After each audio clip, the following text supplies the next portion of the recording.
Man, when it rains, it pours, and with the roster riddled with injuries like holes on Swiss cheese, we got some more bad news today, man. But hey, let's talk about it. Welcome back to Cardinals Daily. I'm Eddie Law. Hit that sub, hit that bell, hit that like. Let's get right to it, Connor. And yes, I am talking about our very own James Conner. Done for the season, unfortunately. Big blow for Arizona. Out for the season after suffering a bad ankle injury in Week 3 game versus the 49ers. The team confirmed that he's going to need surgery. He ain't coming back this year, folks. Let's unpack what that means. So, Connor's been more than just a workhorse for this Cardinals offense. He's been the leader, the heart, the rhythm, the everything, the consistent performer, a chain mover for this team. In the few games this season before the injury, he was building towards something strong, right? Yeah. 95 rushing yards, and still the receiving component, nothing crazy with James Conner and guys like him. You got to look at the overall body of work in terms of your yardage, right?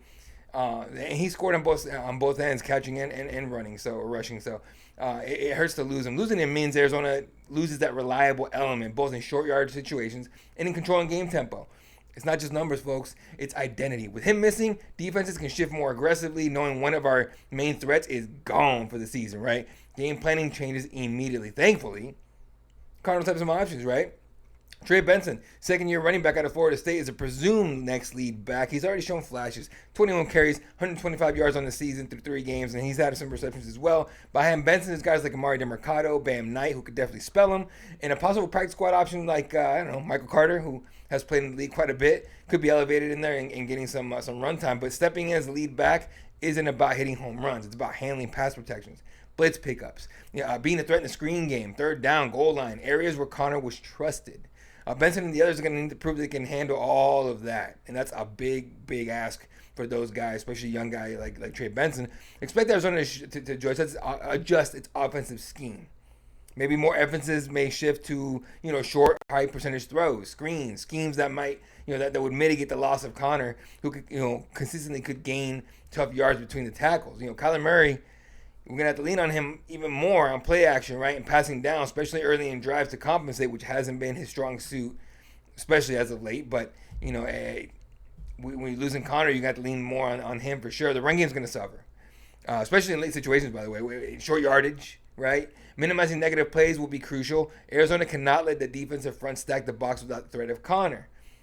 Oh, of course, managing snap counts for guys like Benson in the back if they're not used to playing a lot of snaps. Burnout and injuries is very much a concern for those guys. So losing a veteran leader stings. Connor's not just a producer. He's also someone who younger players looked up to, right? There's a morale component, right? A shift in leadership that has to happen. Kyler Murray is not a guy you could look at and be like, oh, that's the guy. He's not like a Peyton Manning or Tom Brady, either in talent, but certainly not in leadership. He hasn't shown that ability to lead like the troops and be the heartbeat of a team. He damn sure going to have to do it now. I don't see anybody else on this roster that's going to step up on the offense anyway. Calais Campbell, the overall guy for this team, right? But in terms of the offense, who's going to be that guy? Who's going to be the heartbeat? I don't see anybody outside of Kyler Murray that has to do it, right? It's not going to be Marvin. I mean, Trey McBride's not much of a talker. Kyler's got to step up and do his job. So how Benson, but going back to the running game, how Benson handles stepping into this role, how the team rallies, that's going to matter. The Cardinals' mindset has to be, this is not the end of a season. It's just a new chapter. So there are things to monitor in the coming weeks. Benson's workload, is he going to be able to hold up with the increased carries? Can he avoid injury risks that come with that? Efficiency of the run game without Connor, right? Are the backups able to maintain or improve even yards per carry, especially in tight spots? Or will the offense become, one-dimensional basically, right? So play calling. Is Drew Petzing going to suck still? Yeah, he will. I'm just saying right now. But are we going to see more throws, more shotgun, more spread, or does the coaching staff double down on the run game and go maybe run by committee, right? DeMercado, Knight, and Carter with Benson. But those 3 guys, the first 3 guys, right, DeMercado, Knight, and Carter, they're going to carve out any kind of real role in the run game, right? And, of course, the season goals, we want to control the clock and play physical, but it's going to be difficult to do if we don't have a run identity, right? Look, injuries happen. They test depth, coaching resilience, everything. Spirit, heart. The Cardinals have to pivot, adjust, and lean into what works without, a guy like Connor. If we succeed, this could be a defining moment for this team, right? Especially for Trey Benson and for the coaching staff. If we falter, this could expose cracks in the offensive identity that relied heavily on Connor's toughness. Look, James' season-ending injury hurts, but it doesn't have to stop Arizona's momentum. It could become a moment where Arizona's backup step up, where the offense morphs, and maybe we find out if we're built for adversity or not. And I think it's going to start this week when we host the Seattle Seahawks at home. I will be at that game. We'll try my best to bring you guys some footage from there as well, like I did that in week after week one. After week two. Try to do that here for you guys. But the surprising thing to me, somehow, some way, we are still favorites over Seattle. I have no idea how. Coming into week four, the betting markets have shifted in a way that shows maybe a growing respect for Arizona, right? We're favored over the Seattle Seahawks, albeit by a small margin, very small margin. According to multiple sports books, Arizona's about minus 1.5 point favorites with money odds near minus 120. Pretty slim, but still enough to indicate odds makers believe that the Cardinals have the edge. So why are the Cardinals getting the nod? Part of it's momentum, right? Despite some ugly moments, we're 2-1. We eked out some wins in some tight spots, right, during the season, showing resiliency and all that. But perhaps more importantly, Seattle has looked strong, yet I believe our I want to say I haven't checked lately, right? And a lot of things, when it comes to this Cardinals team, but the scheduling, I'm assuming Arizona is a little bit tougher. We'll see, how it looks here on Thursday, but maybe we're getting a little more credit off of that. It's kind of weird. That being said, favorites aren't always favorites for a good reason. Arizona we just lost Connor, and a key offense. He's the key piece of this offense, of course, that makes everything else work. I think so, or I believe that lost weakens the rushing attack and places more pressure on the passing game, which of course Kyler Murray and Marvin Harrison haven't gotten it together yet. Trey McBride is there, but it's kind of like I don't know how he's even in an awkward position. So look, if Kyler doesn't get protected well, Seattle's going to totally just take advantage of that for sure, right? Look, here's what to watch closely. How is Arizona going to plan to compensate for Connor's absence, right? Especially on early downs, first of all. So whether Arizona can avoid turnovers, can we do that? And will Seattle's defensive front disrupt Murray? If Arizona keep the pocket clean and force Seahawks to be one-dimensional, hey, we'll cover the spread, but we could also get the win. So Arizona being favored signals that the people believe that in the toughness and the depth and all that. But this feels like a razor-thin margin, right? The game could very well come down at one play, one mistake, one momentum shift. And if the Cardinals want to prove that we belong in the NFC West, championship conversation, this is a perfect opportunity. Now, I was scratching my head like, who could we bring in on short notice, right, to help bolster this running game? Nobody really free agent that we can grab, but there was one name I could not stop thinking about maybe trading for, and it's one not a lot of people are talking about. A name that's starting to buzz in my mind, especially in fantasy circles, by the way. But maybe has some real potential for a real trade target for the Cardinals. Look, with Connor going down, we need more, depth, more punch. Someone could bring a little versatility to the backfield. I think Cam Scott was the guy. Of course, with the New York Giants, right? Rookie with them. So first of all, his production in college at ASU was impressive. He was their offense. If you look at what they're doing now, Arizona State, the Levitt, their quarterback, they were talking about him this season. Oh, he might be a Heisman candidate and all that because he did great last season. He did great because he had Cam Scott behind him. Cam was the offense. So when the defense is only zoned in on him, Levitt could throw to whoever he wanted.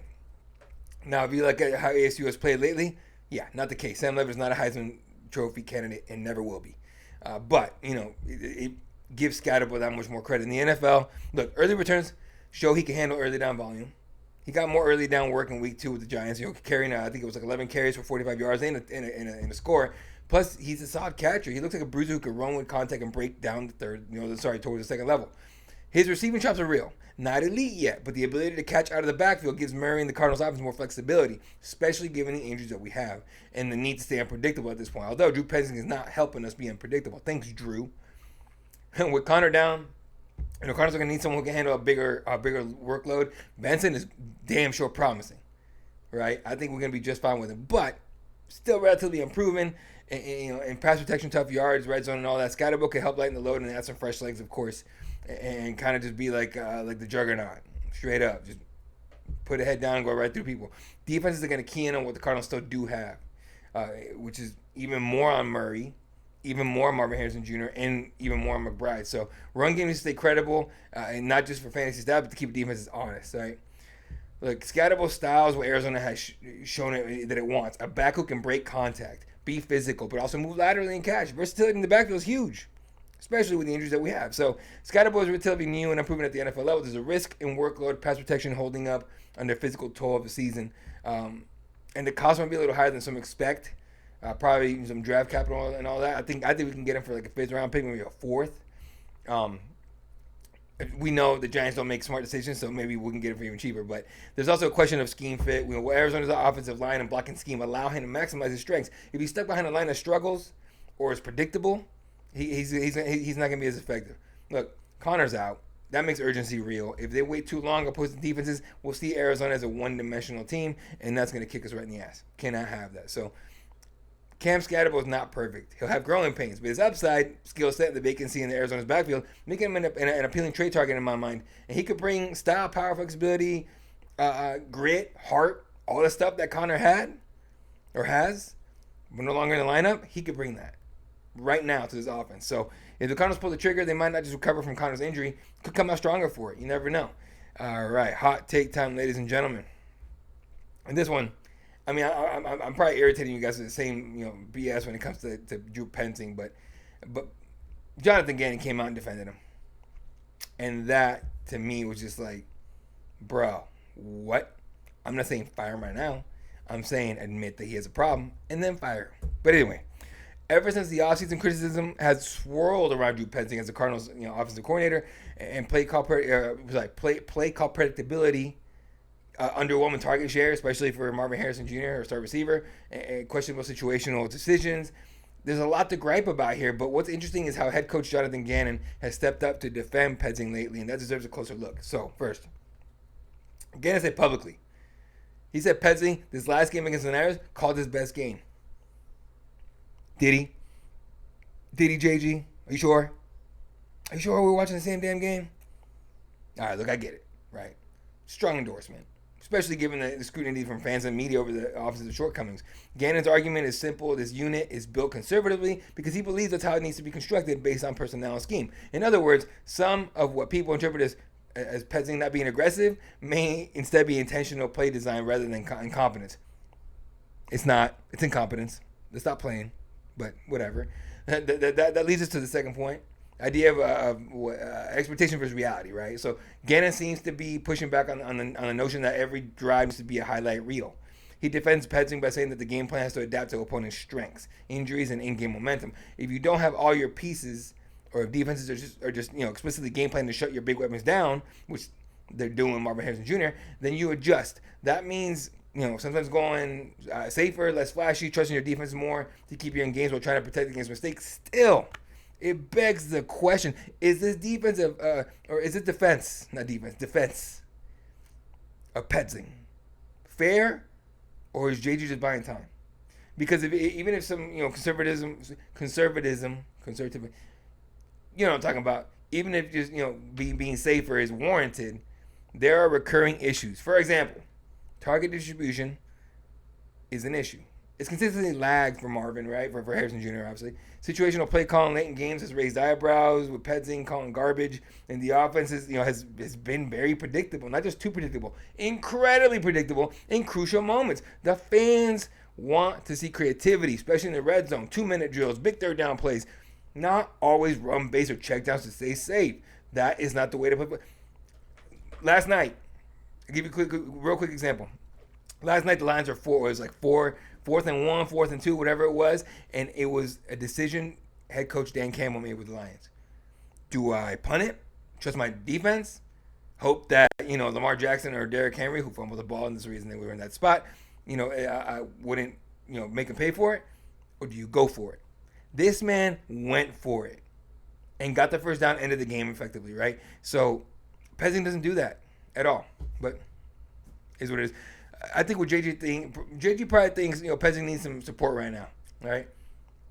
As a head coach, Gannon, he owns a broader strategy, and his his defense tends to be praised for creating chances, so he's incentivized to protect the offensive staff while pushing for better execution. So Coaches do this often, right? You defend your DC or sorry your OC to maintain your cohesion. It's possible that Gannon believes Petzing's scheme just needs more time, more reps, more chemistry, better depth on the offensive line. Look, in my mind, it's pretty simple. Gannon's defending Petzing. It makes sense, right? But it only carries so far without growth. If this season goes, it's going to be more than just 2-0 or 2-1 at this point, or close games or all that stuff. Arizona needs Petzing to evolve and get more aggressive with the play calling, right? When the moment demands it, be aggressive. Smarter use of Marvin, and fewer moments where opportunity turns into regret. So, we just got to make it happen, right? It's Gannon can defend all he wants to, man, but Petzing has to deliver. And if Petzing doesn't deliver, it's not just Petzing that's going to come due. It's JG, because nobody in the NFL has a safe job. Nobody. Okay, it's just look. While I appreciate Gannon having Petzing's back in a way, like I also see why criticism won't go away. Unless Petzing improves like dramatically, very quickly, and not just gets praised, but gives results. That's what we need to look for. We need this team to win, basically. And Petzing, because of or in spite of Petzing, basically. Long story short. So that's going to do it for this episode of Cardinals Daily. I'm Eddie Law. Don't forget, hit that sub, hit that bell, hit that like, leave a comment. I'll see y'all tomorrow for more Cardinals football. Make sure you follow right here, X at Cardinals Daily 1. Cardinals Daily apparently was taken, so at Cardinals Daily 1 for more from myself and from the podcast, and of course on Instagram at Elaw52. You guys have a wonderful day. A couple more sleeps till game time Thursday night. Your boy's gonna be there. Go Cardinals.